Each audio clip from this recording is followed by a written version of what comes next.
అందరికీ విశ్వావసునామ సంవత్సర శుభాకాంక్షలు. సర్వం విశ్వమయ గ్రూప్ సభ్యులకు స్వాగతం, సుస్వాగతం.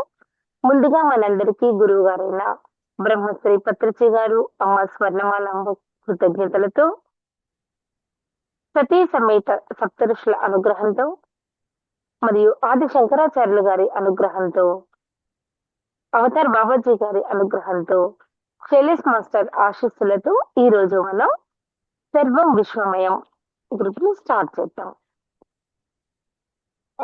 ఈరోజు ఉగాది పండగ కదా. ఆ పండగ యొక్క విశిష్టత ఏమిటి, ఉగాది పండగ ఎలా మొదలైంది, పురాణాలు ఏం చెప్తున్నాయో ఒక 2 నిమిషాలు మాట్లాడుకుందాం మనం. అంటే ఏ విధంగా ఉంటుందో కాలాన్ని ఎవరు ఆపలేరు కదా, దానికి ఎదురెళ్ళడం కూడా ఎవరికి సాధ్యం కాదు. పురాణాల ప్రకారం తెలుగు సంవత్సరాలు 60. అవును, అంటే తెలుగు మాసాలు 12. అంటే నెల, మాసాలు అంటే నెల అని కదా అర్థం. తెలుగు నెలలో మొదటిది చైత్రమాసం. ఈ చైత్రమాసం మొదటి రోజు అంటే పాడ్యమి రోజున కృతయుగం ప్రారంభమైందని పురాణాల ద్వారా తెలుస్తుంది. అందుకే ఈ రోజున అంటే 2025 మార్చి 30 అంటే ఉగాది పండుగ మనం జరుపుకుంటున్నాం. అంతేకాకుండా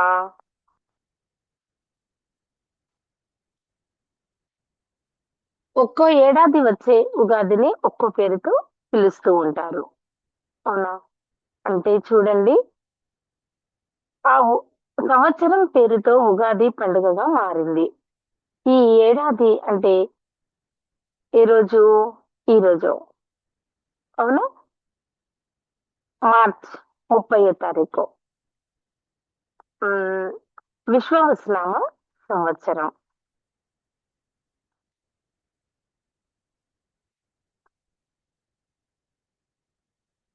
ఈ విశ్వవసునామ సంవత్సరంలో చూడండి, ఉగాది అంటే అంటే నక్షత్ర గమనం అని, జన్మ, ఆయుష్ అనే అర్థాలు కూడా ఉన్నాయి. వీటికి ఆది ఉగాది అంటే ఈ ప్రపంచంలో పుట్టిన ప్రతి జీవి ఆయుష్కు మొదటి రోజుగానే ఉగాదిగా మారిందంటారు. అంటే చైత్ర శుద్ధ చైత్ర శుద్ధ పాడ్యమి నాడు కలియుగం మొదలైందని, త్రేతాయుగంలో ఉగాది రోజే శ్రీరాముడి పట్టాభిషేకం జరిగిందని మరో కథనం. ఈ రోజు శ్రీ మహావిష్ణువు మత్స్యావతారంలో సోమకాసురుని సంహరించి వేదాలను బ్రహ్మకు అప్పగించాడని పురాణాల్లో ఉంది. బ్రహ్మదేవుడు సృష్టిని మొదలుపెట్టిన రోజే ఉగాదని అంటారు. మొదటి తెలుగు చక్రవర్తి శాలివాహనుడు కూడా ఉగాది రోజునే సింహాసనాన్ని అధిష్ఠించాడనేది ప్రచారంలో ఉంది. మన సాంప్రదాయంలో ఏ పండుగను చూసినా అది ప్రకృతితోనే ముడిపడి ఉంటుంది. అందులోనూ ఈ ఉగాది అయితే దాన్ని ఏ కోణంలో చూసినా ప్రకృతి ఆధారంగానే కనిపిస్తుంది. అంటే వసంత ఋతువు వచ్చిందని తెలియజేసే పండుగ పచ్చడి ఒక ఔషధం. అవునా? అంటే ఇప్పుడు ఉగాది పచ్చడిలో షడ్రుచులు మనం ఉన్న తీపి, కారం, పులుపు, చేదు, అవునా, ఉప్పు, వగరు ఇవన్నీ అంటే మన ప్రకృతి పరంగానే తీసుకొని చేస్తాం కాబట్టి ఇది ప్రకృతి పండుగగా ఉంటుంది. అవునా? ఇప్పుడు మనకి నాకు తెలిసినంత వరకు చెప్తాను. మనకిప్పుడు రాధా మేడం గారు 26వ అధ్యాయం శ్రీ గురు చరిత్రని చెప్పబోతున్నారు. రాధా మేడం, మీకు సర్వం విశ్వమయం గ్రూప్ తరపున స్వాగతం, సుస్వాగతం. థ్యాంక్ యూ రమ్మ మేడం. నాకు ఈ అవకాశం ఇచ్చినందుకు కృతజ్ఞతలు. తెలుగు ప్రజలందరికీ తెలుగు నూతన సంవత్సర శుభాకాంక్షలు అండి.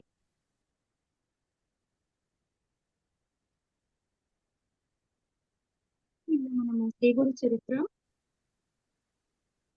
25వ అధ్యాయం చదువుతున్నాము. ఈ రోజు 26వ అధ్యాయము. 25వ అధ్యాయము, 26, 27 ఈ 3 అధ్యాయాలలో ఈ బ్రాహ్మణులు ఎవరైతే వేదాంగాలు చదివిన వాళ్ళు ఉంటారో వాళ్ళు గర్వంతో విర్రవీగుతూ వాళ్ళు ధనానికి ఆకర్షింపబడి చేయకూడని పనులు చేస్తే అది ఎలాంటి అనర్థాలకు దారి తీస్తుంది, వేద ధర్మాన్ని తప్పుదారి పట్టిస్తుంది, మళ్ళీ ఇలాంటి వాటి గురించి స్వామివారు ఏ విధంగా వాళ్ళకు ఆ, హితబోధ చేశారు అనే దాని గురించి నిన్న నిన్నటి అధ్యయనం చెప్పారు. అయితే నిన్నటి అధ్యాయంలో మనం చదువుకున్నది ఏంటంటే ఒక వైడూర్యా నగరంలో ఒక ముసల్మాను రాజు పరిపాలన చేసేవాడు. అయితే ఆయనకి ఏంటంటే హిందూ మత ద్వేషి ఆయన. హిందువులంటే అసలు ఇష్టం ఉండదు, హిందూ మతం అన్నా ఇష్టం ఉండదు. అయితే ఈ రాజు ఏం చేసేవాడు, అక్కడ ఉన్న బ్రాహ్మణులను పిలిపించి వారి వేదాలను చదవమని, దానికి అర్థాలు చెప్పమని హింసించేవాడు. మళ్ళీ తర్వాత వాళ్ళల్లో వాళ్ళకి గొడవలు పెట్టేవాడు. ఇవన్నీ తెలుసుకున్న రాజ ప్రజలు అక్కడ ఉన్న బ్రాహ్మణులు ఆయన దగ్గరికి వెళ్ళడము ఇష్టపడేవాళ్ళు కాదు. అలా అదే ఆయనకు వినోదం అన్నమాట. ఒక రోజు అనుకోకుండా ఉత్తర దిక్కు నుంచి ఇద్దరు వేద పండితులు వాళ్ళంతట వాళ్ళు వచ్చారన్నమాట. వచ్చి వాళ్ళు ఏం చెప్పారు, మాకు వేదాలలో మేము నిష్ఠులము, మమ్మల్ని ఎవరు ఓడించలేరు, కాబట్టి మీ రాజ్యంలో ఎవరైనా మాకు పోటీగా ఉంటే పిలిపించండి, మమ్మల్ని ఎదుర్కోమని చెప్పండి అనేసి రాజుగారి దగ్గరికి వచ్చారు. అప్పుడు రాజు ఆలోచించాడన్నమాట, ఇదేదో బాగుంది కదా, వీళ్ళలో వీళ్ళకే గొడవలు పెట్టించి అంటే వేరే హిందూ మత ద్వేషి కదా, ఆ మతంలో వాళ్ళకి గొడవలు పెట్టించి వినోదం చూద్దాం అనుకొని రాజు ఏం చేశాడు, ఊరంతా దండోరా వేయించాడు. వేయించి ఏమని చెప్పాడంటే, ఇద్దరు పండితులు వచ్చారు, వాళ్ళని ఎవరైతే ఓడిస్తారో వాళ్ళకి ఆ బంగారము బహుమానాలు ఇవన్నీ ఇస్తాను అని ప్రకటించాడు. మళ్ళీ ఓడిన వాళ్ళకి దండన కూడా విధిస్తాను, శిక్ష కూడా వేస్తాను అని ఈ విధంగా ప్రకటించారు. అంటే ఇప్పుడు వీళ్ళకి ఇక్కడ ఓడిపోతారేమో అన్న భయంతో నిజంగా వాళ్ళంత ఆ, నిపుణులేమో అనుకొని కొంతమంది ముందుకు రాలేకపోయారంట. ఓడిపోతే మళ్ళీ వాళ్ళకి శిక్ష ఉంటుంది కదా, ఆ రకంగా వాళ్ళలో వాళ్ళకి గొడవలు పెట్టిస్తున్నాడు అన్నమాట రాజు. అప్పుడు వీళ్ళు ఏం చేశారు, మొత్తం ఊరంతా తిరిగి మమ్మల్ని మించిన వాళ్ళు ఎవరూ లేరని ఒక పత్రం రాయించుకుంటున్నారు. జయపత్రం అంటారు. అంటే ఆ పత్రంలో మేము ఓడిపోయామని వాళ్ళంతట వాళ్ళు ఒప్పుకొని రాసి ఇవ్వాలి, లేదా వాళ్ళు నిజంగానే ఓడిపోయినా అని వాళ్ళు రాసి ఇవ్వాల్సిందే అక్కడ. అలాంటి పత్రాలన్నీ సేకరిస్తున్నారంట ఈ ఇద్దరు ఆ పండితులు. ఇంకా ఊరంతా రాజ్యం అంతా తిరిగేసి ఉత్తర దిక్కు నుండి ఇంకా చెప్తున్నారంట రాజు కింద, ఇక్కడ ఎవరు లేరు, నేను ఇంకా అటు దక్షిణ దిక్కుకు వెళ్తాము, అక్కడ కూడా చూసుకొని వస్తాము అంటే సరే అనేసి ఈ రాజు ఆయన వాళ్ళని సన్మానించి ఏనుగుల మీద కూర్చోబెట్టి ఊరేగింపుగా పంపిస్తున్నాడు. అయితే వాళ్ళు అట్లా తిరుగుతూ తిరుగుతూ దక్షిణ దిక్కుకు వచ్చారు. అక్కడ ఎవరు, మన త్రివిక్రమ భారతి అనే పండితుడు ఉన్నాడు. ఆయన ఆయన దగ్గరికి వచ్చారన్నమాట. ఆయన దగ్గరికి వచ్చి ఆయన చాలా వేదాంగాలు చదివిన వాడని వీళ్ళకి తెలుసుకుంటారన్నమాట ఆ గ్రామంలో. తెలుసుకొని ఇంకా ఆయన దగ్గరికి డైరెక్ట్ గా వెళ్ళి, నువ్వు మాతో వేదాలలో ఓడించు మమ్మల్ని, లేదా ఓడిపో, ఏదైనా చెయ్యి అనేసి వాదిస్తే ఆయన అప్పుడు ఏమంటాడు, నాకు అసలు వేదాలే రావు, నేను అంత ఏమంటారు అంత సన్మానాలు అలాంటివి ఏమీ అందుకోలేను, మీలాగా భోగాలు అనుభవించిన వాడిని కాదు, నేను సాధారణమైన ఒక సన్యాసిని, నాకు ఇలాంటి మీరు ఎందుకు నన్ను ఇలా అడుగుతున్నారు అనేసి అంటే ఇంకా ఆయన అంటారు, లేదు నువ్వు మాతో వాదించాలి, అప్పుడే మేము ఇక్కడ నుంచి వెళ్తాము అనేసి వాళ్ళు గట్టిగా పట్టుబడతారు. అప్పుడు ఈయన ఏమని ఆలోచిస్తాడు, వీళ్ళంతా మూర్ఖులు, వీళ్ళు ఇలా వేధిస్తున్నారు అనేసి ఆయన ఏం చెప్తారు, ఆ మా గురుగారు ఉన్నారు, నేను ఏ నిర్ణయాలు స్వయంగా తీసుకోలేను, ఆయన ఆజ్ఞ ప్రకారంగానే నేను నడుచుకుంటాను, పదండి మీరు అనేసి వాళ్ళిద్దరిని తీసుకొని గంధర్వపురంలో శ్రీ గురువుని దగ్గరికి తీసుకెళ్తారు. తీసుకెళ్ళినప్పుడు అక్కడ స్వామివారికి సాష్టాంగ నమస్కారం చేస్తాడు. శ్రీ గురువుకి మన త్రివిక్రమ భారతి గారు సాష్టాంగ నమస్కారం చేసి, స్వామి వీళ్ళు ఇలా వచ్చారు, వీళ్ళు ఇలా నన్ను వేధిస్తున్నారు, వీళ్ళని అజ్ఞానం నుంచి బయటికి తీసుకురండి అనేసి ప్రార్థిస్తాడు. ప్రార్థించినప్పుడు స్వామివారు వాళ్ళతో మాట్లాడతారన్నమాట. ఏంటి అసలు మీరేంటి ఇలా ఇలా ఒకరి మీద ఒకరు నిందలు వేసుకొని అవమానించుకొని ఈ జయపత్రాలు రాయించుకోవడం వల్ల మీకు ఏం లాభం, మీకు వీటితో ప్రయోజనం ఏంటి, అసలు నిజంగా సన్యాసులు అనే వాళ్ళు ఓడిపోయినా గెలిచినా ఒకే రకంగా ఉంటారు, గెలుపోటములను సమానంగా చూస్తారు, వాళ్ళకి ఇలాంటి ఏమంటారు కీర్తి ప్రతిష్టలతోటి సంబంధం ఉండదు అనేసి స్వామివారు చెప్తారు. అప్పటికి కూడా వాళ్ళు ఏమంటారంటే వాళ్ళిద్దరూ, మాకు ఇంత సమయం అంతా వృధా అయిపోతుంది, ఇతని దగ్గరకు వస్తే ఈయన ఓడిపోడు, మాతో గెలవడు, ఓడిపోయినట్టుగా రాసి ఇవ్వడు, మళ్ళీ మీ దగ్గరికి తీసుకొచ్చారు, ఇద్దరిలో మాకు తెలియదు, మీ ఇద్దరిలో ఎవరో ఒకరు మాతో వాదించండి, లేదా ఓడిపోయినట్టుగా జయపత్రం అన్న రాసియండి అని మూర్ఖంగా ప్రవర్తిస్తారు స్వామివారితోటి. అప్పుడు స్వామివారు మాట్లాడుతున్నారన్నమాట. వేదం సంపూర్ణంగా తెలుసుకోవడము బ్రహ్మాది దేవతలకే సాధ్యం కాలేదు, మీరెలాంటి వాళ్ళు అనేసి చెప్తున్నారు స్వామివారు. వేదాలు అనేటివి అపారమైనవి. అవి మాకంతా వచ్చు, వేదంలో మేము నిష్ఠులమని చెప్పుకోవడము అదొక తెలివి తక్కువతనమే, విరవిగతనం తప్ప ఇంకోటి ఏమీ లేదు. ఈ జయపత్రాల వల్ల ఎలాంటి ప్రయోజనం అనేది లేదు అనేసి స్వామివారు వాళ్ళిద్దరికి చెప్తుంటారు. వాళ్ళిద్దరు ఏమంటారు, మా సామర్థ్యం తెలుసుకోకుండా మీరు ఇట్లా ఆ వాదోపవాదాలు చేయొద్దు, మేము మొత్తం వేదం అంతా నేర్చుకున్నాము, అసలు మమ్మల్ని మించిన వాళ్ళు ఎవరూ లేరు అని మళ్ళీ స్వామివారిని ఆ, విసిగిస్తుంటారన్నమాట. మీరు మాతో వాదిస్తారా, ఓడిపోయినట్టుగా ఒప్పుకుంటారా, మీ ఇద్దరిలో ఎవరో ఒకరు తీర్చుకోండి అన్నట్టుగా ఈ వాదము నిన్నటి వరకు జరుగుతూనే ఉందన్నమాట. ఇప్పుడు మనకి కంటిన్యూయేషన్ అండి. శ్రీ గురు చరిత్ర 26వ అధ్యాయం. ఓం శ్రీ గణేశాయ నమః. ఓం శ్రీ సరస్వతే నమః. ఓం శ్రీ గురుభ్యో నమః. నామధారకుడు పట్టరాని ఉత్సుకతతో, స్వామి, శ్రీగురుడు విద్యావంతులైన ఆ మూర్ఖులను ఎలా సమాధానపరిచారు అని అడిగాడు. అందుకు సిద్ధముని ఇలా చెప్పారు. ఇప్పుడు ఈ వాదన జరుగుతూ ఉంది కదా, ఇక్కడ వరకు నిన్నటి అధ్యాయం అయిపోయింది కదా. ఇప్పుడు ఈ నెక్స్ట్ అధ్యాయంలో నామధారకుడు చాలా ఉత్సాహంతో అడుగుతున్నాడు. ఈ గొడవ ఇలా జరుగుతుంది కదా, స్వామివారు ఎంత చెప్పినా అని వీళ్ళు పండితులు వినట్లేదు, వాదోపవాదాలు జరుగుతున్నాయి కదా, మరి ఈ మూర్ఖులకు ఎలా సమాధానం చెప్పాడు, అసలు స్వామి వీళ్ళని ఏ రకంగా వీళ్ళను ఏమంటారు గీతోపదేశం జ్ఞానోపదేశం ఎలా చేశారు, ఇది చెప్పండి స్వామి అని మళ్ళీ సిద్ధమునిని అడుగుతున్నాడు. అప్పుడు సిద్ధముని ఇలా చెప్పారు. శ్రీగురుడు కొంచెం తీవ్రమైన కంఠంతో ఆ మూడులకిలా బోధించారు.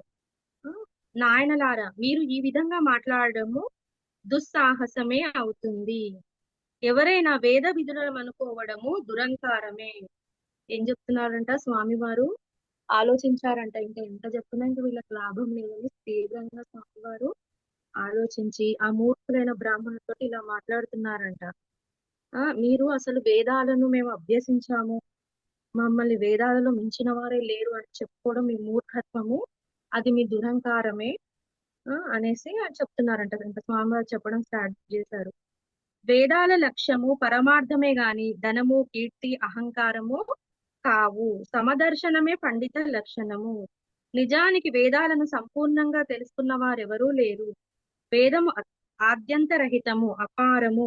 దానిని పూర్తిగా తెలుసుకోవడము బ్రహ్మదేవునికే సాధ్యపడలేదు. ఏం చెప్తున్నారు స్వామివారు, వేదాల లక్ష్యం ఏంటి, పరమార్థం ఏంటి, అది వేదాలను తెలుసుకోవడమే దాని పరమార్థం అంట. వేదము అంటే జ్ఞానము అని అర్థం. అయితే ధనము, కీర్తి, అహంకారము అనేటిది కాదు. అంటే మేము విరవిగుతున్నారు కదా వాళ్ళు, మాకు అంతా వచ్చు అని వాళ్ళు రాజు ఇచ్చే సంభావనలకు ఆశపడి ఊరేగింపుగా వచ్చారు కాబట్టి అట్లా ధనం కోసమో కీర్తి కోసమో గొప్పలు చెప్పుకోవడము అలాంటివి కావు అని చెప్తున్నారు. సమదర్శనమే పండిత లక్షణము. పండితులకు ఎలా ఉండాలి, సమదర్శనము, అన్నిటినీ సమానంగా చూడాలి. వీటికి చిన్న చిన్న కానుకలకు వాటికి వీటికి ప్రలోభాలకి వెళ్ళకూడదు అని చెప్తున్నారు స్వామివారు. దానిని పూర్తిగా తెలుసుకోవడము బ్రహ్మదేవునికే సాధ్యం కాదండి. ముందే స్టార్టింగే చెప్పారు కదా స్వామివారు, వేదాలు అపారమైనవి, అనంతమైనవి, వాటిని తెలుసుకోవడానికి బ్రహ్మాది దేవతలకే సంభవం కాలేదు, సాధ్యపడలేదు, మీరెంత అందులో అనేసి చెప్తున్నారు. పూర్వము భరద్వాజ మహర్షి వేదాన్ని సంపూర్ణంగా అధ్యయనం చేయదలిచి బ్రహ్మచర్యం అవలంబించి బ్రహ్మదేవుని వరంతో 3 సార్లు దీర్ఘాయుషువు పొందాడు. పూర్వం ఏం చేశారంట, భరద్వాజ మహర్షి, సప్త ఋషుల్లో ఒకరైన భరద్వాజ మహర్షి వేదాన్ని సంపూర్తిగా అధ్యయనం చేద్దామనేసి బ్రహ్మచర్యాన్ని పాటించారంట. పాటించి బ్రహ్మదేవుని వరంతో ఆయన 3 సార్లు దీర్ఘాయుషువు, పూర్ణాయుషువుని పొందారంట. 4 యుగాలు 5,000 సార్లు పునరావృతమైన బ్రహ్మకు ఒక పగలు. అటువంటిది పూర్వము భరద్వాజ మహర్షి బ్రహ్మచర్యంతో 3 బ్రహ్మ దివాసాలు గురువు వద్ద వేదం నేర్వడానికి చాలా తపస్సు చేస్తే బ్రహ్మ సాక్షాత్కరించి వేదం పూర్తిగా నాకే తెలియదు, నీకు వేదరాశిని చూపుతాను చూడు అని చెప్పారు. ఏం జరిగిందంట? ఈ భరద్వాజ మహర్షి పూర్తిగా ఈ వేదాన్ని అధ్యయనం చేద్దాం అనేసి నిర్ణయించుకొని బ్రహ్మచర్యాన్ని అవలంబించారంట. అవలంబించి ఆయన బ్రహ్మదేవుని దగ్గర వరం పొందారంట. 3 సార్లు ఆయన దీర్ఘాయుష్యుని పొందారంట. అయితే 4 యుగాలు 5,000 సార్లు అది పునరావృతం అయితేనే బ్రహ్మకు ఒక పగలంటది. 4 యుగాలు 5,000 సార్లు పునరావృతం అయితేనే బ్రహ్మకు ఒక పగలు.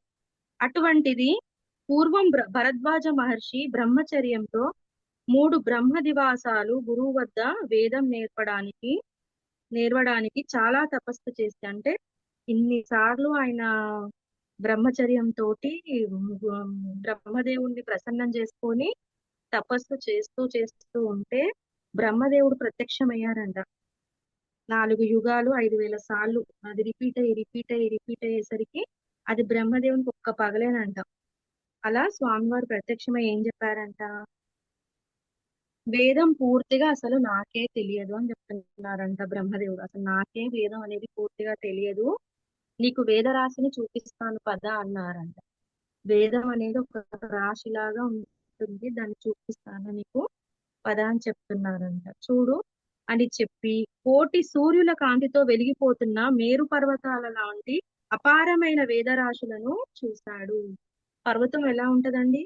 ఆ పర్వతం లాగా కోటి సూర్యకాంతులతో వెలిగిపోతున్న మేరు పర్వతం లాంటి ఒక ఇట్లా రాశిలాగా కుప్పలా పోసి ఉన్న అపారమైన వేదరాశులన్నిటిని చూపించాడంట. అంటే మేరు పర్వతం ఎలా ఉంటుంది? బంగారు కాంతితో వెలిగిపోతూ ఉంటుంది కదా, అలా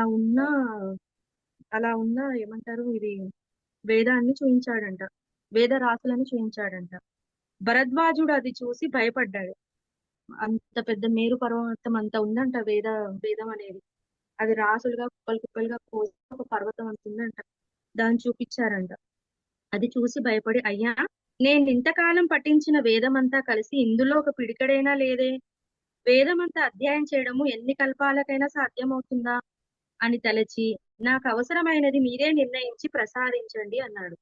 ఇంకా కొండంత పర్వతం అంత వేదాన్ని చూసి, అంత రాసులుగా ఒక పర్వతం అంత ఉందంట వేదం. అది చూసి ఆయన భయపడిపోయి, నేను ఇంకా ఎన్ని సంవత్సరాలు ఎంత ఎంత కాలం వరకు నేను ఈ వేదాన్ని పఠించినాను, అందులో పిడికడంతా కూడా, ఒక చిన్న పిడికడంతా కూడా నేను చదివానో లేదో నాకు అర్థం కావట్లేదు, ఇంత ఉంది ఆ వేదం అనేసి భయపడిపోతున్నాడంట. అయితే ఎన్ని కల్పాల కంటే ఎన్ని యుగాలకు నాకు ఇది సాధ్యమవుతుంది? మేరు పర్వతం కొండ ఎంత రాసుగా ఉంటుందో అంత వేదం చదవాలంటే ఎలా అయితే నేను ఇంత పిడికడంతా కూడా నేను సంపాదించలేదు కదా అనేసి స్వామి వన్న అడుగుతున్నారంట బ్రహ్మదేవుణ్ణి. నాకు అవసరమైనది మీరే నిర్ణయించి ప్రసాదించండి స్వామి అని అన్నారంట. ఏమన్నారు? నాకు ఎలా ఎంత అవసరం అవుతుందో మీరే అది నిర్ణయించి నాకు ప్రసాదించండి అని బ్రహ్మదేవుణ్ణి భరద్వాజ మహర్షి వేడుకున్నారంట. అప్పుడు బ్రహ్మ అనంతమైన ఈ వేదరాశి నుండి 3 పిడికిళ్ళు తీసి అతనికి ప్రసాదించి, ఇదంతా అధ్యయనము చేసేంత వరకు నీవు జీవింతువుగాక అని వరమించాడంట. అంత పెద్ద రాశిలాగా పడి ఉన్న ఆ మేరు పర్వతం అంత రాశిలాగా ఉన్న వేదం రాశిలోంచి బ్రహ్మదేవుడు ఏం చేశాడంట? ఒక 3 పిడికిళ్ళు తీసిచ్చాడంట. కేవలం 3 పిడికిలే తీసి ఆయన ప్రసాదించి, ఇదంతా నువ్వు అధ్యయనం చేసేంత వరకు నువ్వు జీవించే ఉంటావు అని వరం ఇచ్చాడంట. ఎందుకంటే ఆ కొండంత రాశిగా ఉన్న ఆ వేదరాశిని చూసి, ఆ వేదం అంత ఉందా, ఆ కొండంత ఉందా, అంతగానం నేను అధ్యయనం చేయాలంటే ఎలా చేయగలుగుతాను, నేను ఇంకా ఎన్ని కల్పాలు ఇలా అధ్యయనం చేస్తూ ఉంటే అంతగానం నేను వేదాన్ని అధ్యయనం చేసిన వాడిని అవుతాను స్వామి అని బ్రహ్మదేవుని వేడుకుంటే, అప్పుడు మీరు నాకు ఎంత అవసరమో అంత ఇవ్వండి అంటే ఒక 3 పిడికిళ్ళ వేదాన్ని ఆయనకు ప్రసాదించాడంట స్వామి. అది అంతా అధ్యయనం చేసేంత వరకు నువ్వు జీవిస్తావు అని దీవించారంట. కానీ ఆ 3 పిడికిళ్ళ వేదము అధ్యయనం చేయడమే అతనికి ఇంతవరకు పూర్తి కాలేదు. చూసారా? ఈ విషయము మీరు గమనించండి. ఇప్పటి వరకు కూడా అంట ఆయన భరద్వాజ మహర్షి ఆ 3 పిడికిళ్ళంత వేదం కూడా ఇంకా కంప్లీట్ గా అధ్యయనం చేయలేదంటే అది ఎంత వేదం ఉందో ఆలోచించండి. కనుక సాక్షాత్తు నారాయణుడే అవతరించి వేదాన్ని 4 భాగాలుగా విభజించి వాటిని పైలుడు, వైశంపాయనుడు, జైమిని, సుమంతుడు అను శిష్యులకు ఒక్కొక్క వేదం చొప్పున తెలిపాడు. అంటే వేదం ఎంత రాశిలాగా ఉంది, ఒక కొండంత ఉందంట. దాన్ని 3 పిడికిలు ఇచ్చిన భరద్వాజ మహర్షి ఇప్పటికే పూర్తి చేయలేకపోయాడంట. అలాంటప్పుడు సాక్షాత్తు నారాయణుడే, స్వామివారు విష్ణుమూర్తి నారాయణుడే అవతరించాడంట. అవతరించి ఆయన ఏం చేశాడంట, ఆ వేదాన్నంట 4 భాగాలుగా విభజించాడంట. విభజించి వాటిని పైలుడు, వైశంపాయనుడు, జైమిని, సుమంతుడు అను శిష్యులకంట ఒక్కొక్కరికి ఒక్కొక్క వేదం చొప్పున చెప్పారంట. వారు కల్పాంతం వరకు అభ్యసించి కూడా వాటిని పూర్తిగా తెలుసుకోలేకపోయారు. వాళ్ళు మొత్తం యుగాంతం వరకు అది అభ్యసించినా గానీ దానిలో పూర్తిగా తెలుసుకోలేకపోతున్నారంట వాళ్ళు. ఎవరైతే ఈ నలుగురికి 4 వేదాలు అప్పచెప్పారు కదా స్వామి, వాళ్ళు మటుకు ఇంకా సంపూర్తిగా తెలుసుకోలేదంట.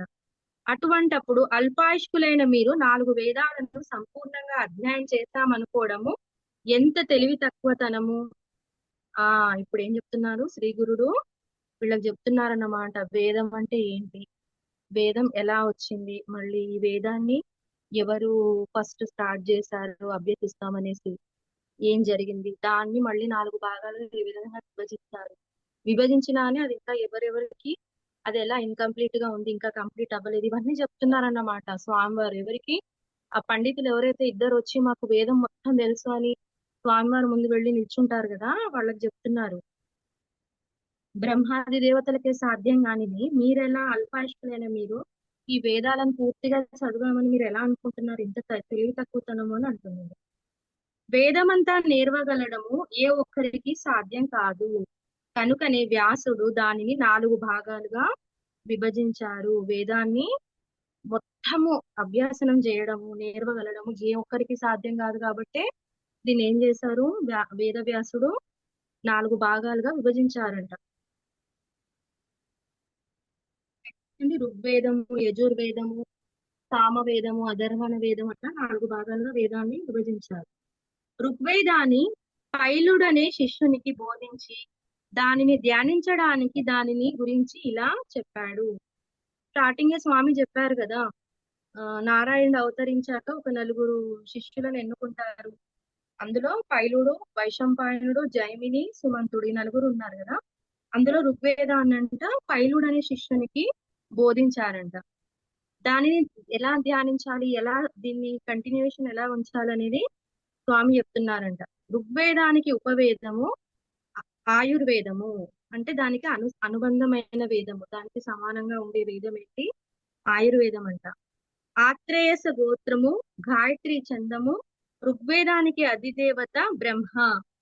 ఋగ్వేదానికి అధిదేవత ఎవరున్నారు, బ్రహ్మదేవుడు ఉన్నాడంట. ఈ ఋగ్వేదాన్ని పైలుడు అనే శిష్యునికి వివరిస్తున్నాడు స్వామి. ఇది ఎలా ఉంటది, దీనికి గోత్రం ఏంటి, దీనికి అధిదేవత ఎవరు అని చెప్తున్నాడు. ఋగ్వేదానికి అధిదేవత బ్రహ్మ. అతను ఎర్రని వర్ణము, తామర రేకుల వంటి కళ్ళు, సుస్పష్టమైన కంఠము, గిరిజాల జుట్టు, వంకమీసము కలిగి 2 మూరల పొడవైన దేహం కలిగి ఉంటాడు. అంటే ఈ ఈ ఏమంటారు, ఋగ్వేదానికి ఎవరున్నారు, అధిదేవత బ్రహ్మదేవుడు కదా. ఆయన ఎలా ఉన్నాడంట, ఎర్రని వర్ణము, ఎర్రటి రంగుతోటి, తామర రేకుల లాంటి కళ్ళతోటి, సుస్పష్టమైన కంఠము, గిరిజాల జుట్టు అంటే ఉంగరాల జుట్టు, కర్లీ హెయిర్ అన్నమాట, వంక మీసము, ఇట్లా మీసాలు ఇట్లా తిప్పి ఉంటాయి కదండి అట్లా, వంక మీసము కలిగి 2 మూరల పొడవైన దేహం కలిగి ఉంటాడంటే వర్ణిస్తున్నారన్నమాట బ్రహ్మదేవుడు ఎలా ఉన్నాడు, ఈ ఋగ్వేదానికి అధిదేవత అయిన బ్రహ్మదేవుడు ఎలా ఉన్నాడు. నీవు ఆ రూపాన్ని ధ్యానించు అంటే, నువ్వు ఈ ఋగ్వేదాన్ని స్టార్ట్ చేసినప్పుడు, దీన్ని అధ్యయనం చేసేటప్పుడు ఈ అధిదేవత ఎవరున్నారో వారు ఇలా ఉంటారు అని ఎలా చెప్తున్నాడో దాన్ని విజువలైజ్ చేసుకొని ఆ రూపాన్ని నువ్వు ధ్యానించు అని చెప్తున్నారు. దీనిలో చర్చ, శ్రవకము, చర్చకము, శ్రవణీయ పారము, క్రమపారము, జట, రథక్రమము, దండక్రమము అనే భాగాలు ఉన్నాయి. ఇంకా మళ్ళీ ఇందులో కూడా భాగాలు ఉన్నాయంట. అంటే ఈ ఫస్ట్ ఈ ఋగ్వేదములో ఇది మొత్తము దేవత ఆహ్వానము, దేవతలను ఆహ్వానించుకోవడము, వేదాంగాలు, సూక్తులు, రుక్కులు ఇవన్నీ ఉంటాయన్నమాట ఇందులో. సో అట్లానే ఇందులో కొన్ని భాగాలు కూడా ఉన్నాయని చెప్తున్నారు. ఈ క్రమం ప్రకారమే దానిని పారాయణ చేయాలి.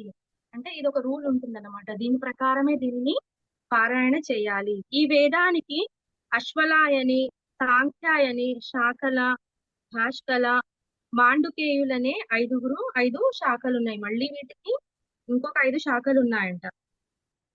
వాటిని ఆనాడు వ్యాసుడు పైలుడికి చెప్పాడు, కానీ ఈనాడు వాటిని సంపూర్ణంగా చదివిన వారెవరు? స్వామివారు ఏం చెప్తున్నారు శ్రీ గురుడు? ఉందంట ఇందులో కొంచెమే చెప్తున్నాడు, ఇంకా స్వామి ఇంకా పూర్తిగా కూడా వివరించలేదు.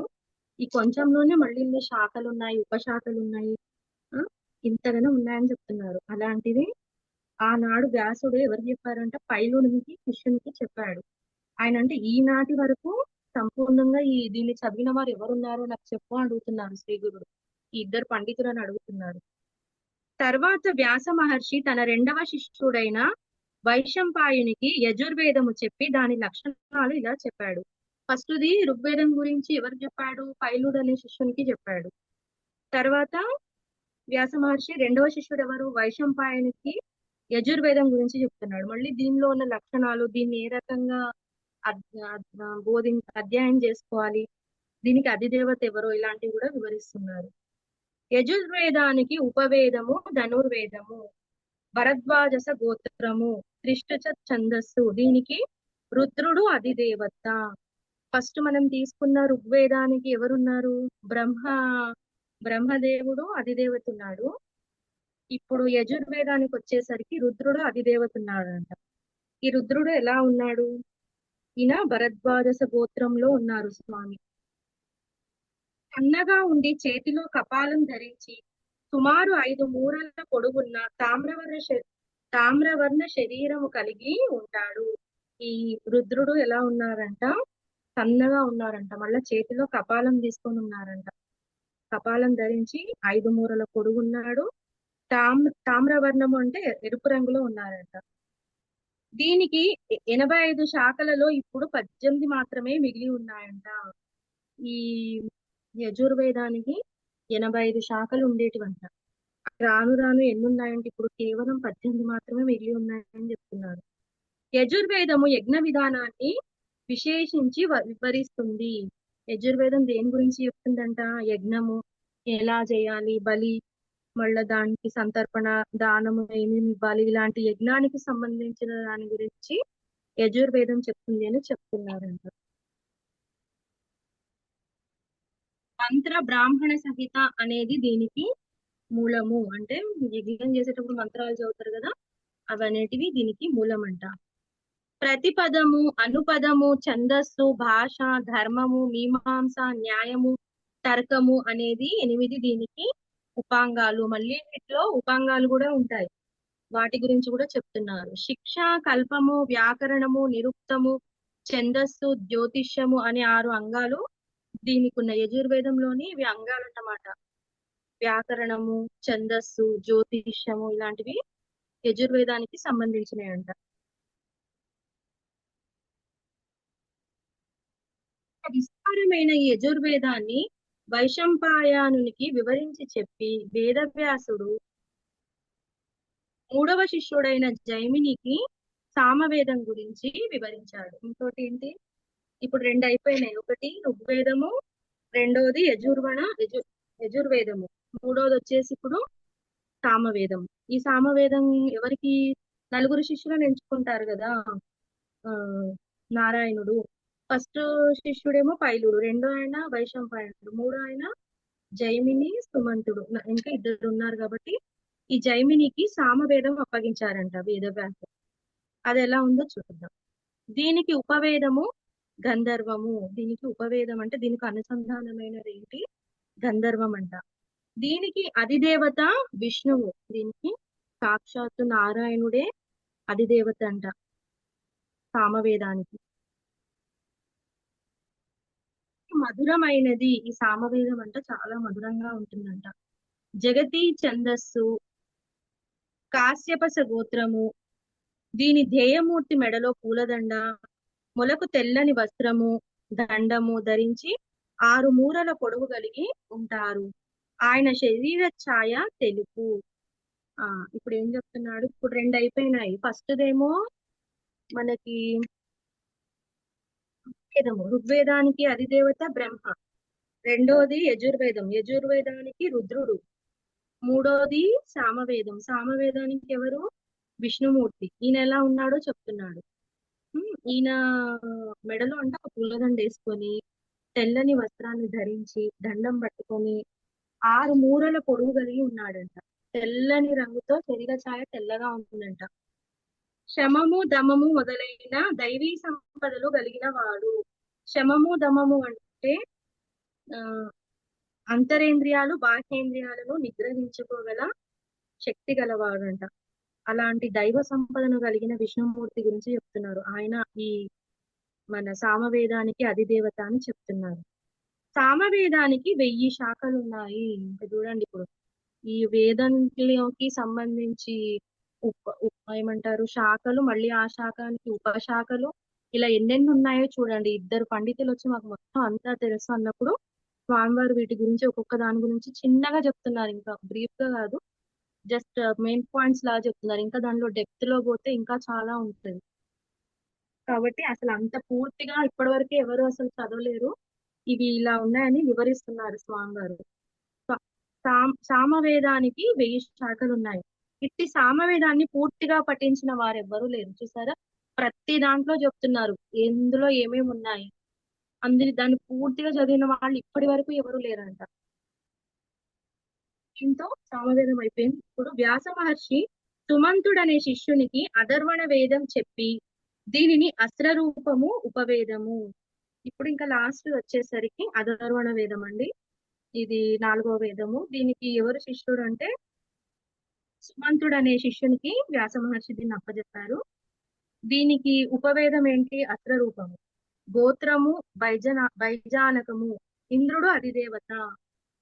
ఇప్పుడు ఇక్కడ బ్రహ్మ విష్ణు మహేశ్వరులు ముగ్గురు అయిపోయారు. ఈ అధర్వణ వేదానికి అధిదేవత వచ్చేసి ఇంద్రుడు అంట. ఇతను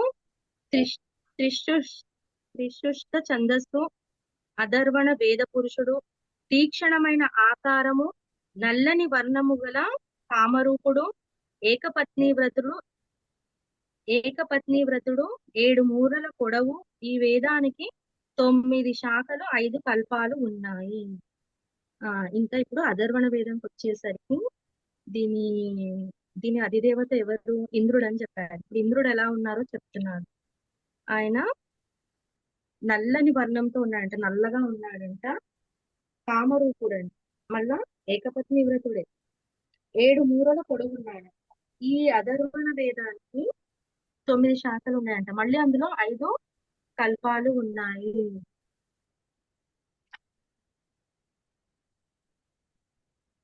రాధా మ్యామ్, ఆ ఒక్కసారి ఆ నలుగురు శిష్యుల పేర్లు చెప్పరా?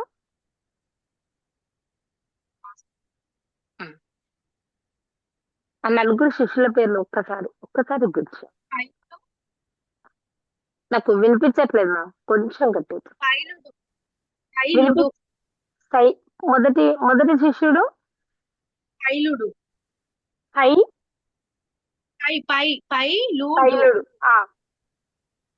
రెండో ఆయన పేరు వైశంపాయనుడు.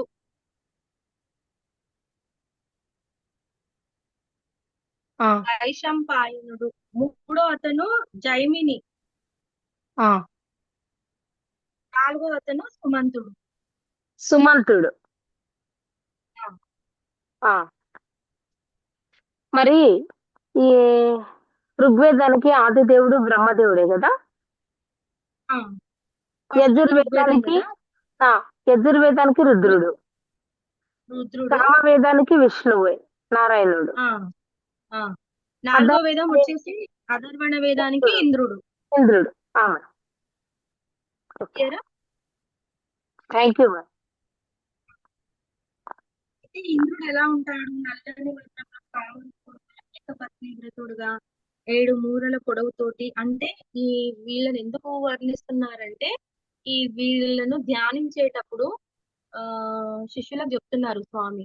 వీళ్ళ అంటే ఈ వేదవ్యాసుడు వాళ్ళ శిష్యులకు బోధిస్తున్నారన్నమాట.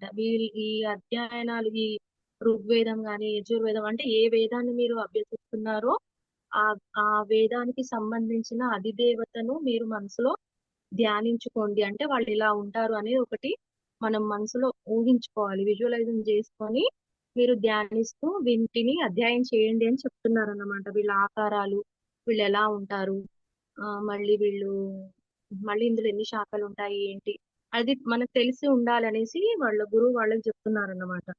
మళ్ళీ ఈ వేదానికంట 9 శాఖలు ఉన్నాయి, 5 కల్పాలు ఉన్నాయి. దేనికి? అథర్వణ వేదానికి. ఇలా స్వామివారు ఒక్కొక్క వేదం గురించి చెప్తున్నాడు శ్రీ గురుడు.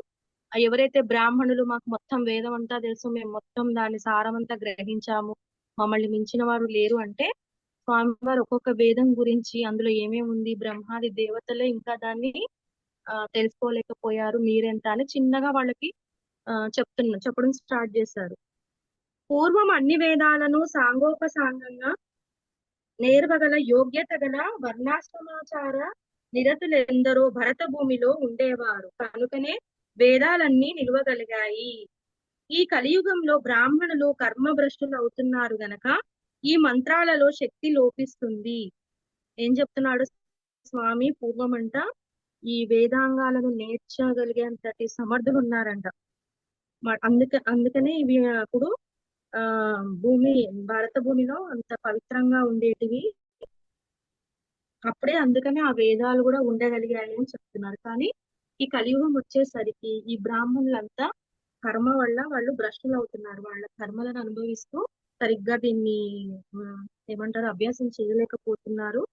కాబట్టి వాళ్ళు ఈ మంత్రాలు, వీటిలో వాళ్ళు మంత్రాలు చెప్తున్నప్పుడు కూడా వాళ్ళ శక్తి లోపిస్తూ ఉంటుంది. అంటే ఈ మంత్రంలో కూడా ఒక బ్రాహ్మణుడు చెప్పింది ఒకలా ఉంటది, ఒకరు చెప్పింది ఒకలా ఉంటది.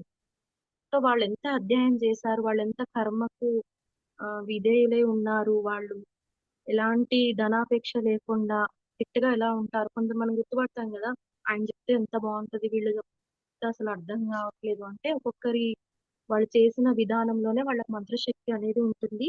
ఇప్పుడు ఆ బ్రాహ్మణులు అలాంటి శక్తి కూడా కనిపించట్లేదు అని చెప్తున్నారు. వాళ్ళ మంత్రాలలో అంత శక్తి లేదని చెప్తున్నారు స్వామివారు. పూర్వము బ్రాహ్మణులలో దేవత్వము, మహత్తు ఉండేవి. అందుకే వారిని భూసురులు అనేవారు. రాజు కూడా వారిని సేవించేవారు. పూర్వకాలంలో బ్రాహ్మణులు ఎంత పవిత్రంగా వాళ్ళకంటూ ఒక నియమాలు, ఆచారాలతో ఉండేవాళ్ళు కాబట్టి రాజు చేత కూడా వాళ్ళు పూజలు అందుకోబడ్డారు. కానీ ఇప్పుడు అలా లేరు కదా, అది చెప్తున్నారన్నమాట. వారు ఎంత ధనం ఇస్తున్నా లెక్క చేయక భోగాల పట్ల నిర్లిప్తులుగా ఉండేవారు. వేదాధ్యాయ బలం వేదాధ్యయన బలం వలన త్రిమూర్తులు కూడా వారికి ఆధీనులై ఉండేవారు. ఏం చెప్తున్నారు? వీళ్ళు ఎంత స్ట్రిక్ట్ గా ఉండేవాళ్ళంటే, మీ వేదాలు చదివి వీటి అధ్యయనం చేసే బ్రాహ్మణులు వాళ్ళకంటే ఒక నియమాలతోటి వాళ్ళు ఎలాంటి ధనానికి కీర్తి ప్రతిష్టలు ఇలాంటివన్నీ లొంగకుండా వాళ్ళ పరిధులలో ఉండేవారంట. కాబట్టి అప్పుడు రాజు కూడా వాళ్ళను ఏమంటారు, ఉమ్, సేవించేవాడు, వాళ్ళని పూజించేవాడు అన్నమాట. అయితే ఈ వేద అధ్యయనం వలన దేవుళ్ళు కూడా అంట, త్రిమూర్తి స్వరూపులైన దేవుళ్ళు కూడా ఈ మంత్రాలకు వీళ్ళు ఇంత చదువుతున్నారు కదా, అంత శక్తి ఉంటుంది కాబట్టి స్వామివారు కూడా వీళ్ళను చూసుకునేవారంట. త్రిమూర్తులు కూడా వారికి అధీనులై ఉండేవాళ్ళంట. అంటే వీళ్ళ మంత్రంలో ఎంత శక్తి ఉంటే దేవతలను కూడా వీళ్ళు రప్పించేవాళ్ళు. కాబట్టి ఆ త్రిమూర్తులు కూడా వీళ్ళకి ఆధీనులై ఉండేవారు అని చెప్తున్నారు. ఇంద్రాది దేవతలు కూడా వారిని సేవిస్తూ ఉండేవారు.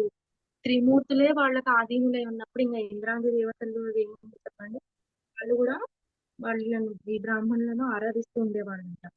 మాట మాత్రం చేత గడ్డి పరకను మేరు పర్వతంగాను, మేరు పర్వతాన్ని గట్టి పరకగాను మార్చివేయగలిగే శక్తి వారికి ఉండేది. అంటే వాళ్ళ మంత్రంలో ఎంత శక్తి ఉంటదంటే, ఒక గడ్డి పరకను పట్టుకొని దాన్ని ఒక పర్వతం లాగా, పర్వతాన్ని గడ్డి పరకలాగా కూడా చేసి చూపించేవాళ్ళు అన్నమాట. అంత ఇదిగా ఉండేవాళ్ళు, అంత నిష్ఠగా ఉండేవాళ్ళు. వాళ్ళ మంత్రంతో దేవతలని రప్పించుకోగలవారు. దేవతలు కూడా వాళ్ళ మంత్రాలకు అధీనులై ఉన్నారంట. అంత మంత్రశక్తితో ఉండేవాళ్ళంట ఆ కాలంలో. ఇప్పుడు అలా లేరు అని చెప్తున్నారు. జగతంతా దేవతలకు అధీనము, దేవతలందరూ మంత్రాధీనులు, మంత్రాలన్నీ బ్రాహ్మణుల ఆధీనంలో ఉండేది. చూసారా, ఈ విషయం గమనించండి. జగతంతా దేవతలకు అధీనము అంటే మనము జగత్తులో ఉన్న వాళ్ళమంతా మనము దేవతలకే కదా అధీనమై ఉండేది. మరి దేవతలు మంత్రాలకు అధీనులు. మంత్రం ఎక్కడుంటే అక్కడ దేవతలు ఉంటారు. మరి మంత్రాలన్నీ బ్రాహ్మణుల ఆధీనంలో ఉండేటివి. ఎందుకంటే వీళ్ళు వేదాలను అభ్యసిస్తూ మంత్రాలను ఆ ఏమంటారు ఉపాసకులు కదండి వీళ్ళు. కాబట్టి మంత్రాలను కూడా జపం చేసుకుంటూ ఉండేవాళ్ళు. బ్రాహ్మణుల అధీనంలో ఉండేటివి అన్నమాట ఈ మంత్రాలన్నీ. వారిని విష్ణువు కూడా పూజించేవాడు. ఈ బ్రాహ్మణులందరినీ దేవుళ్ళు కూడా విష్ణుదేవుడు కూడా పూజించేవాడంట. కానీ ఈ కలియుగంలో బ్రాహ్మణులు ధనాశతో హీనులకు లొంగి కూడా వేదము చదువుతున్నారు. అట్టి వారి ముఖమైనా చూడకూడదు. అటువంటప్పుడు మీరు వేదవేత్తలమని విర్రవీగుతూ ద్విజులందరినీ ఈ విధంగా అవమానించడం వలన మీకు ఒరిగేదేంటి? మీకు ఇట్టి దుస్సంకల్పాన్ని ప్రేరేపించిందెవరు? ఇప్పుడు స్వామివారు ఇంకా డైరెక్ట్ గా వీళ్ళను అంటున్నారన్నమాట. చెప్తున్నారు మొత్తం వేదాలంటే ఏంటి, వేదాలు ఎన్ని ఉన్నాయి, వేదాలకు అధిదేవతలు ఎవరు, వేదాలకు వ్యాస మహర్షి ఎవరు శిష్యులను ఎంచుకున్నారు, ఎవరెవరికి ఏమేమి అప్పచెప్పారు, వాళ్ళ అధిదేవతలు ఏంటి, వాళ్ళు ఎలా ఉంటారు, వాళ్ళని ఏ విధంగా ఉపాసన చేయాలి, వాళ్ళని ఏ విధంగా అభ్యాసించాలి వేదం అనేది అన్ని చెప్పుకుంటూ వచ్చి ఏం చెప్తున్నారు, ఈ జగతంతా దేవతలకు ఆధీనమై ఉంటే దేవతల మటుకు మంత్రాధీనులు, మంత్రాలకు అధీనమై ఉంటారంట. ఈ మంత్రాలన్నీ ఎవరి చేతిలో ఉంటాయి? బ్రాహ్మణుల ఆధీనంలో ఉంటాయంట. కాబట్టి దేవతలు కూడా బ్రాహ్మణులను పూజించేవాళ్ళంట. కానీ ఈ కలియుగంలో ఏం జరిగింది? బ్రాహ్మణులు ఏం చేస్తున్నారు? కర్మభ్రష్టులు అవుతున్నారు. కర్మభ్రష్టులయ్యి ధనం కోసము వీళ్ళు చేయరాని పనులన్నీ చేస్తున్నారు. ఇప్పుడు ఆ ముస్లిం అరబ్ రాజు పిలిపించి ఇక్కడ నాకంతా వేదం చెప్పు అనేసి వాళ్ళని అడగడము, హింసించినప్పుడు ఇంకా మీకు అది ఇస్తాము, ఇది ఇస్తాము, బంగారం ఇస్తామని వాళ్ళకు పోటీలు పెట్టి ఇప్పుడు బాగా వేదం వచ్చిన వాడికి ఇంకా అసలుకి రాని వాడిని పిలిపించి వీటితో వాడికి పోటీ పెట్టించి వాళ్ళు అవమానించుకొని నిందలు వేసుకుంటుంటే అది చూసి నవ్వుతూ మళ్ళా మతాన్ని హేళన చేస్తూ అలా వినోదంగా చేస్తున్నారు కదా. అది తెలుసుకొని మరీ బ్రాహ్మణులు అతని దగ్గరికి వెళ్తున్నారు డబ్బు కోసం అని. అది తప్పు కదా అని చెప్తున్నారు స్వామివారు. వేదవేత్తలమని విర్రవీగుతూ అంటే మాకు వేదం బాగా వచ్చు అనేసి మీరు అనుకుంటున్నారు. విర్రవీగుతూ మీరు మీ సాటి ద్విజులను, మీ సాటి బ్రాహ్మణులందరినీ అవమానించడం వల్ల మీకు జరిగేది ఏముంది అనేసి అడుగుతున్నాడు. ఇలాంటి దుస్సంకల్పాన్ని ప్రేరేపించింది ఎవరు? అసలు మీకు ఇలాంటి ఆలోచన ఎలా వచ్చింది? మీకు దీని ఆలోచనకు ప్రేరేపించిన వాళ్ళు ఎవరు అనేసి అంటున్నారు. దీనివల్ల మీకు ఒరిగేదేంటి, మీకు ఏం ప్రయోజనం అని అంటున్నారు స్వామివారు. మిమ్మల్ని మీరు పొగుడుకొని జయపత్రాలు పొంపు చేసుకోవడమే గాక త్రివిక్రముని కూడా జయపత్రికను ఇవ్వమంటున్నారే. ఇలాంటి దురంకారంతో లేనిపోని కష్టాలను కొని తెచ్చుకోవద్దు. ఇకనైనా మా మాట విని మీరు వెళ్ళండి అన్నారు. ఏమన్నారంట? మిమ్మల్ని మీరు పొగుడుకుంటున్నారు. అది అవసరమా? అసలు బ్రాహ్మణులకు అలాంటిది అవసరమే లేదు. వాళ్ళు ఎలా ఉండాలి, అన్నిటికీ సమానంగా తీసుకోవాలి. మిమ్మల్ని మీరు పొగుడుకుంటూ ఇంకోటి ఒక పత్రం రాయించుకుంటున్నారు. ఏంటంటే అది మీరు గెలిచారని. అవన్నీ ఒక్కొక్కరి దగ్గరికి వెళ్ళి రాయించుకొని తిరుగుతూ ఉన్నారు కదా, దేశం అంతా తిరుగుతున్నారు కదా. అలా చేస్తూ చివరికి ఎక్కడికి వచ్చారు? త్రివిక్రమం దగ్గరికి వచ్చి మళ్ళీ ఆయన దగ్గర కూడా ఒక పత్రం రాసి ఇవ్వమంటున్నారు. మళ్ళీ ఇదంతా ఈ దురంకారమే కదా, లేనిపోని కష్టాలు ఎందుకు తెచ్చుకుంటున్నారు మీరు అని అంటున్నారు స్వామివారు. ఇకనైనా నా మాట విని మీరు ఎట్లా వచ్చారో అక్కడి నుంచి వెళ్ళిపోండి అనేసి స్వామివారు శ్రీగురుడు చెప్తున్నాడు. ఈ వేద పండితులు ఇద్దరు వచ్చారు కదా, వాళ్ళిద్దరికి చెప్తున్నారు అన్నమాట. ఇంత చెప్పారంట స్వామి వేదాల గురించి చెప్తూ, అసలు వేదాలు ఏంటి ఇలాంటివన్నీ వర్ణిస్తూ, అలా అవమానించుకొని నిందలేసుకొని ఆ పత్రాలు తీసుకొని మీరు ఊరుగా తిరిగి మీరు సాధించేది ఏమీ లేదు కాబట్టి ఎలా వచ్చారో అలా వెళ్ళిపోండి అనేసి చెప్తున్నారు. కానీ ఆ మూర్ఖులు తమ పట్టుదల వదలక వాదమైనా చేయమని లేక జయపత్రికనైనా ఇవ్వమని కోరారు.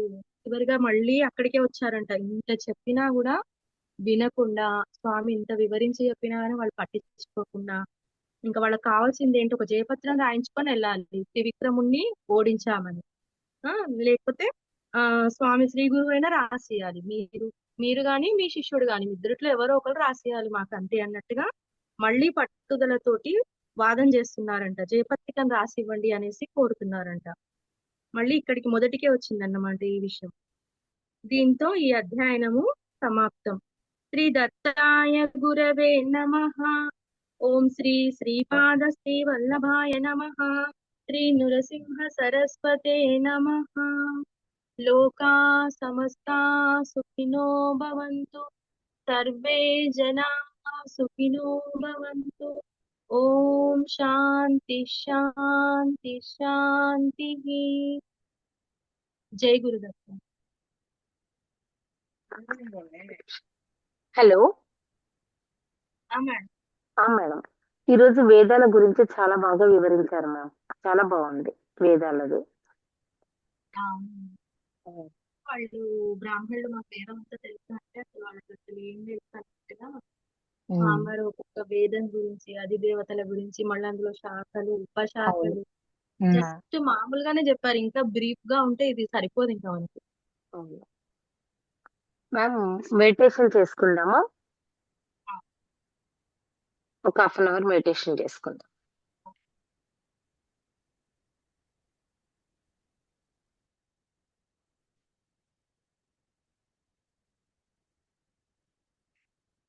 కళ్ళు మూసుకోండి. శ్వాస మీద ధ్యాస.